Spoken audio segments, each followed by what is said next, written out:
Hello friends, it's me again, Joseph, your host, and welcome back to our channel and to our daily reflection. Today is the Friday after Epiphany, and we're reflecting on the powerful readings from the day which speak to faith, healing, and restoration. We'll be looking at the first letter of John, Psalm 147, and a moving story from the Gospel of Luke. The Friday after Epiphany invites us to think deeply about what faith truly means. It's not just a set of beliefs, but an act of trust in Jesus as the Son of God, who has the power to bring new life. The readings today show us how this trust gives us victory over fear and how his touch brings hope to those who suffer most. Let's begin with the first reading, from the first letter of John, chapter 5, verses 5 through 13. John asks, "Who is it that conquers the world, but the one who believes that Jesus is the Son of God?" He tells us that faith in Jesus is the key to overcoming the world's challenges. This faith isn't just about acknowledging Jesus' existence, it's about trusting in him completely. When we face trials, it's easy to feel overwhelmed, but this reading reminds us that Jesus is with us, walking through our struggles. Our faith becomes a source of incredible strength and courage, a firm anchor in the storms of life. John also speaks of the promise of eternal life that comes through this belief. It's a profound gift, a hope that our life with God extends forever, beyond our time on earth. This isn't something we earn through our own efforts, but a grace given through our trust in Jesus. Now let's turn to the responsorial psalm for today, Psalm 147.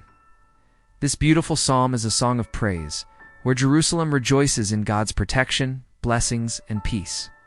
The psalmist declares, "Praise the Lord, Jerusalem. Praise your God, O Zion." The psalm celebrates how God provides for his people, sending his word swiftly and revealing his laws. It speaks of a God who heals the brokenhearted and binds up their wounds, a God who strengthens the bars of the city gates and blesses the children within. This psalm perfectly complements our theme of healing and restoration. It paints a picture of a loving, powerful God who actively cares for his people. He doesn't just watch from a distance. He is intimately involved in our lives, bringing order, peace, and abundance. As we reflect on God's gifts, this psalm encourages us to respond with gratitude and praise. Finally, we arrive at our gospel reading from Luke chapter 5, verses 12 through 16. This passage tells the story of Jesus healing a man with leprosy. Imagine the scene.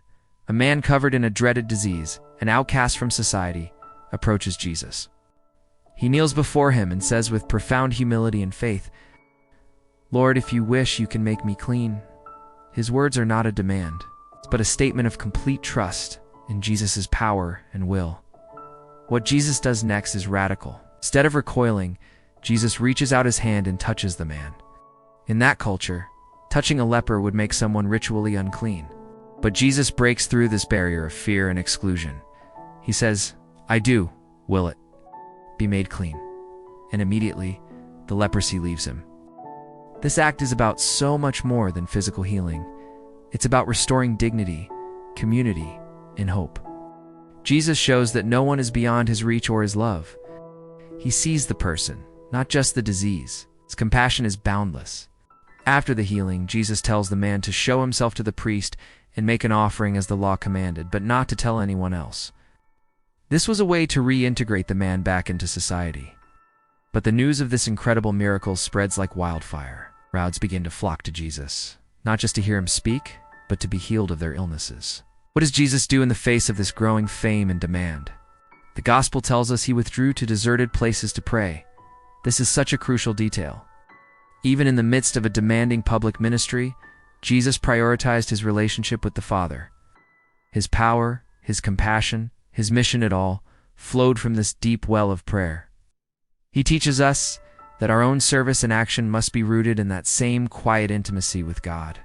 Prayer is not an escape from our responsibilities, but the very source of strength we need to fulfill them.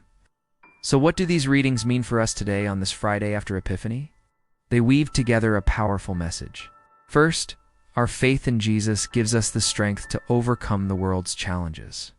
Like the first reading from John says, this belief is our victory. When life gets hard, we can hold on to the hope of eternal life and the knowledge that Jesus has already conquered all that we fear. Second, we are called to imitate Jesus' compassion. The healing of the leper is a direct challenge to us. Who are the outcasts in our own communities? Who are the people who feel rejected, overlooked, or unloved? Jesus shows us that our faith must translate into action. We are called to reach out, to touch others with kindness, acceptance, and mercy, just as he did. We're reminded of the essential nature of prayer. Like Jesus, we need to find our own deserted places to connect with God. In our busy, noisy lives, it's so important to carve out time for quiet reflection and conversation with our Creator. It's in prayer that we find the clarity, peace, and spiritual fuel to live out our faith authentically. So as we go about our day, let's carry these themes with us. Let's ask ourselves, how can I strengthen my faith in Jesus when I'm facing a challenge? Who in my life needs a compassionate touch, and how can I offer it? And how can I make more intentional time for prayer? This Friday after Epiphany is a beautiful reminder that God's love is active and real. Through Jesus, we are invited to live with open hearts, ready to receive his healing and share his love with everyone we meet. Thank you for joining me for this reflection. May you feel the healing touch of Christ in your life today and always. Please consider liking, sharing, and subscribing to our channel for more daily reflections. Please consider also becoming a member of our channel or making a one-time donation through Super Thanks to support our mission. Take care, everyone. Stay safe and healthy as usual.